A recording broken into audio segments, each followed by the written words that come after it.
Shalom Chavrim, I'm Stephen Ben-Nun. You're watching Israeli News Live. It is March the 11th, 2018.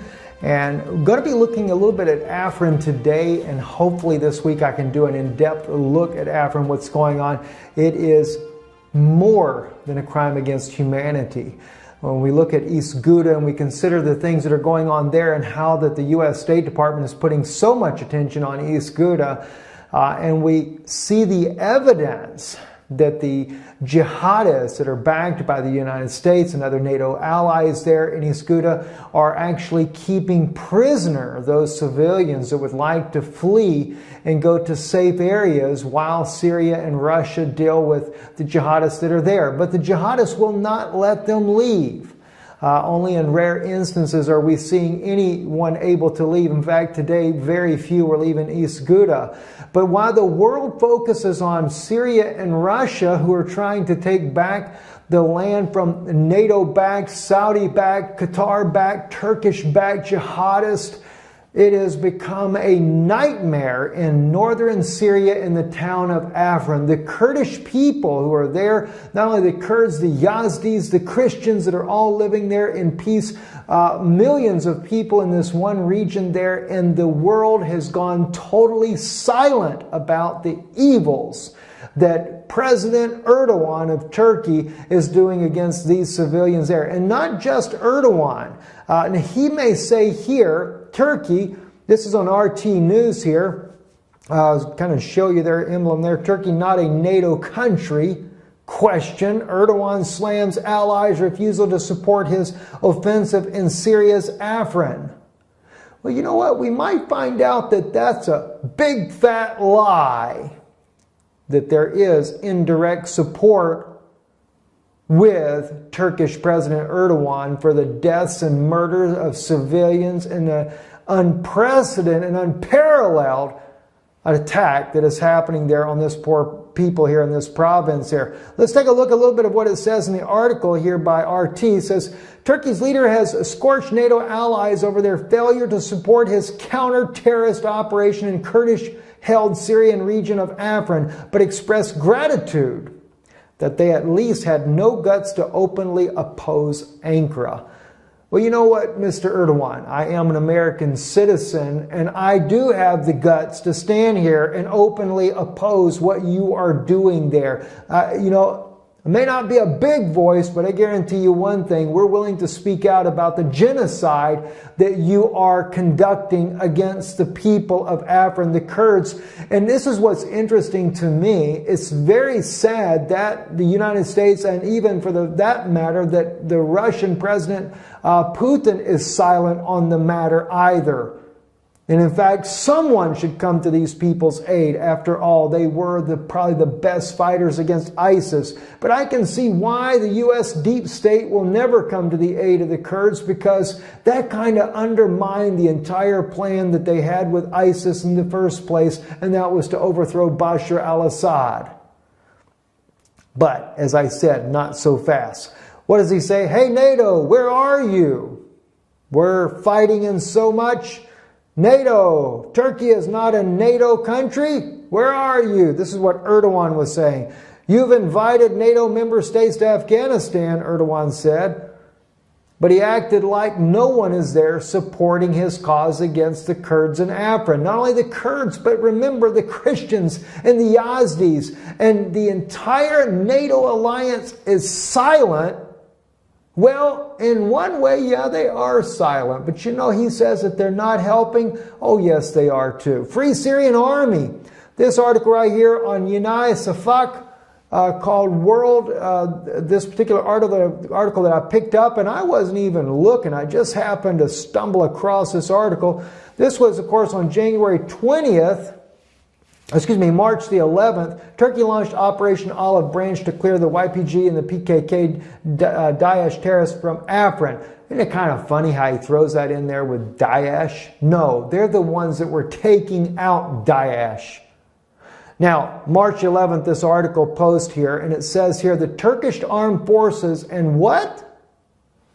I want to make sure you guys can see this. I'm going to put this as big a bold print as I can get on the screen here. There's one of their little bomb pictures there in the background. says Turkish armed forces and Free Syrian Army liberated a total of 13 more villages in Syria's northwestern Afrin region as of Sunday. Mr.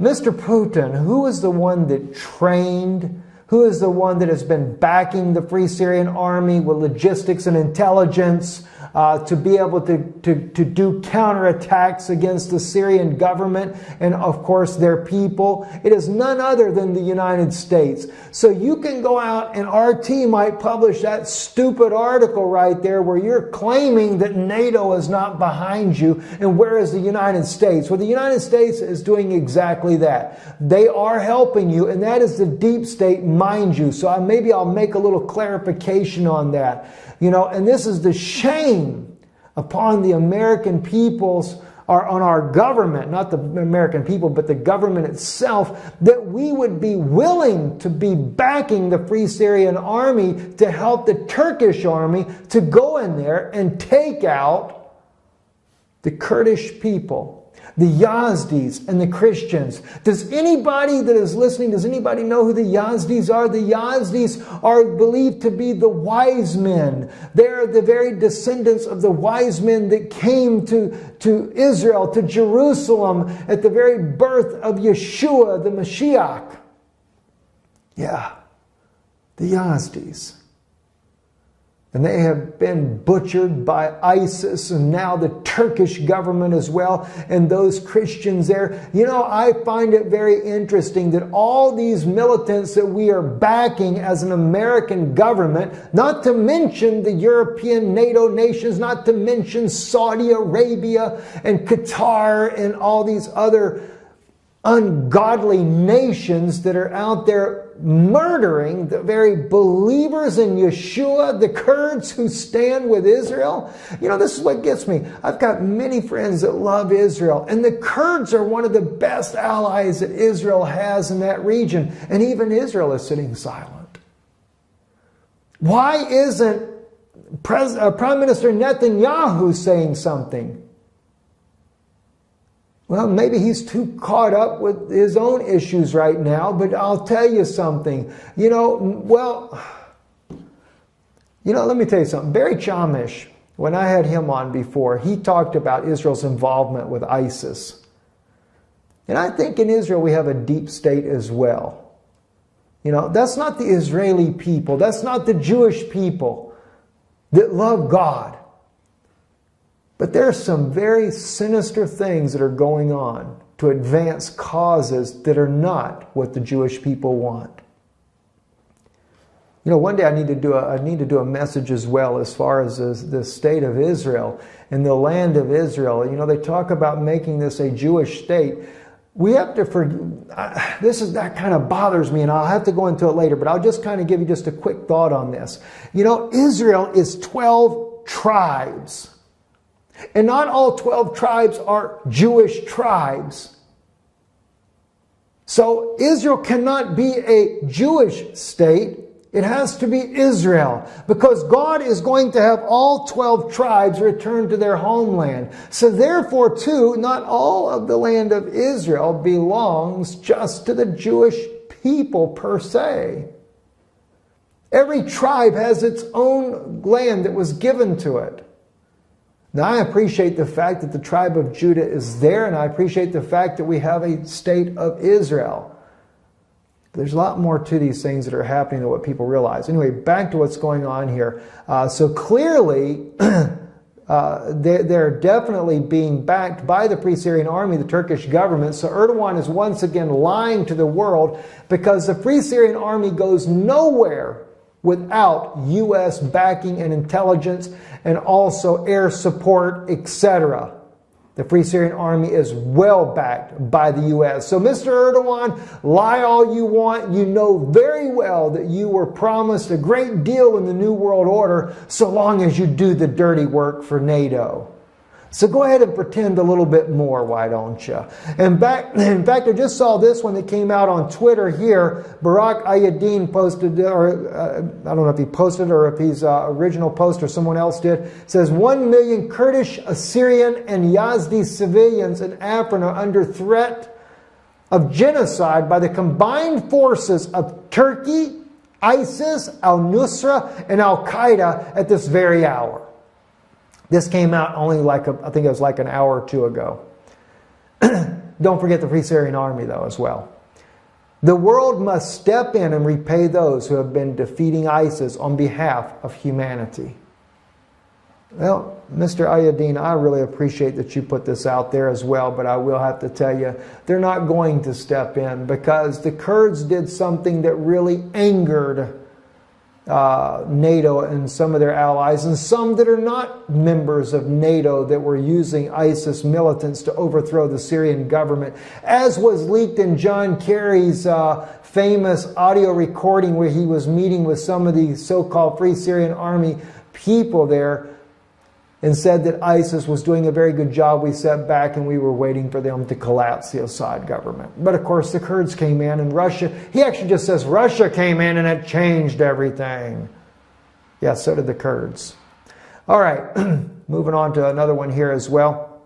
This was very interesting. Apparently, Turkey-backed jihadists have abducted 2 civilians in Afrin, dressed them up in uniforms for the camera to say they have captured PKK members. I'm going to play the video. This is a very interesting video right here, friends. Let me kind of get rid of the volume there. We'll blow it up. So the Special Forces captured members of the PKK, except when they captured them, they were not in uniform, as we can plainly see here. They were civilians. So how did they end up in a uniform is very interesting because there they are now, the same 2 people. You may not be able to see it that well, but I can clearly see it's definitely the same 2 people. Now they have them in uniforms. You know, the Turkish government will do everything they can to lie to the world. You know, they genocide the Armenians, and I know Erdogan hated when the Pope of Rome said that, but he said it too, you know. I don't have a whole lot of...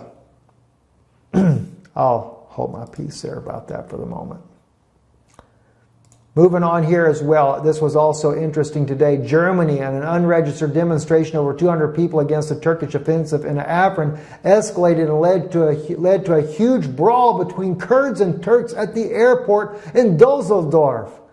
Oh, wow, that was something in itself, because let me tell you something, friends.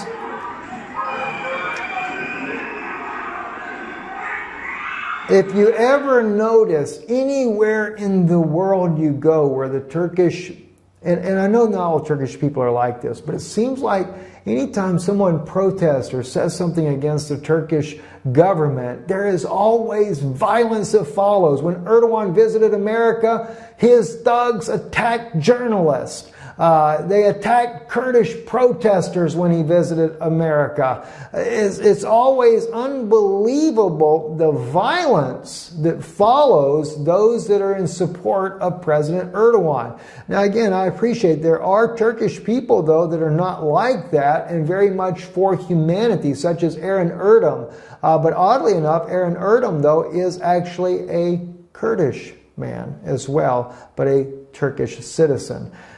Closing up here in just a second here, this was another one. A doctor in Afrin sends, let me back this up just for a moment. He sends a message to the worldwide international community about the great danger about 1 million civilians face in Afrin. Let me play this for you. I'm going to lower the volume. I'll read to you what the doctor is actually saying. Starts off with the people of Afrin have all gathered in Afrin city center because they're trying to get away from the Turkish bombardment. There is no place to stay and there is nothing to eat, he says. On top of that, there is no telecommunication network because why? They took both of them out that were there. He said the 2 GSM networks operating in Afrin have both been destroyed because they don't want the world to see what they're doing. They don't want the world to see what the Turkish people, the Turkish military, the Free Syrian Army, the Al-Qaeda and Al-Nusra and ISIS militants are doing to the civilians of this town. They're going to rape, pillage, murder children, women and all.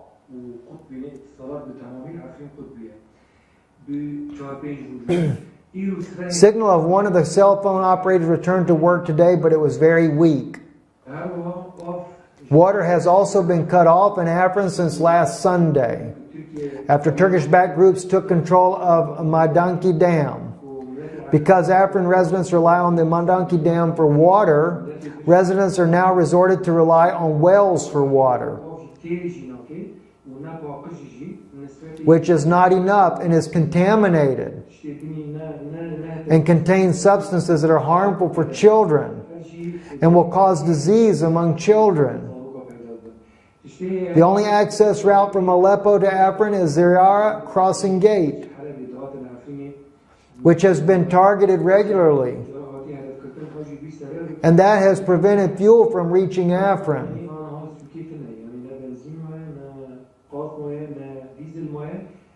A fuel shortage has in turn caused electricity shortage and caused problems for bakeries and without supplies soon for hospitals as well. If fuels run out while the supply line is cut off, the people face grave danger. The people face, as Erdogan has threatened to besiege Afrin little by little, is taking shape. This is a medical doctor, friends. See him at the surgery rooms there. That means in a few days the supply will be cut off. We are talking about 1 million civilians living in Afrin. Many were displaced to begin with, and now they are displaced once more. They flocked from villages to the city, and supplies here are extremely insufficient. The people in Afrin need food, drink, and medicine. And all those are slowly running out. And all that will open the way mass murder in Afrin. Those extremist groups are closing in on Afrin, and some places are only 2 to 3 kilometers away. You want to put a spotlight on something, State Department of the United States? Why don't you put a spotlight on Afrin? You know, instead of trying to glorify your white helmets who also have been known to work with Al-Qaeda and Al-Nusra, terrorist groups that have beheaded children before, not to mention the other crimes against humanity they have done, why don't you put a spotlight on Afrin? Why don't you go with this doctor and put a spotlight there? Or is it more important to fulfill those things that General Wesley Clark, the true patriot of America, revealed to the citizens of the United States back during the time of the Iraq War, that the United States and their allies were going to take down 7 nations in 5 years. Yeah, the time frame is way off, I realize that, but Iraq was first, Syria, and of course you're busy with Syria now for the last 6, 7 years, 7 years I guess now. Lebanon, it's interesting some of these places. Libya, Egypt of course fell as well. I don't know if that was part of the plan, but you took that one down too. Sudan, we'll have to go to Sudan next. There's a lot of things happening in Sudan already. Here a true American patriot, General Wesley Clark, tells the entire American people that they were going to destroy Syria as well as Iraq, Iran, and Lebanon. And then people are so forgetful and blinded that instead you're willing to take the mainstream media propaganda. Or because you have a few people out there that are supposed to be alternative media, that as well as siding with the propaganda to destroy Syria. And what really upsets me is when Israelis that are alternative media are siding with the genocide of a nation. You know, Erdogan was not killing his people before this war started. And of course, I know there was a lot of false propaganda that there were peaceful protests and Erdogan began to kill all the people. No, they were not peaceful. They had already shipped weapons in to them and it had become a violent protest. They just let you see in the propaganda what you wanted to see. But again, The American public has forgotten General Wesley Clark. You forgot what he said. The true patriot. We're forgetting. We have even senators that know that the lies that are being told to us. Because why? They're not very famous. They're not very popular. But instead, we've been cowing down and believing all the propaganda. And as I said, Israelis with alternative media that would support the war against the country that is the mothers of Israel. Are you serious? Is this really? I mean, Christian ministers that would support the war against Syria. Have you forgotten that the roots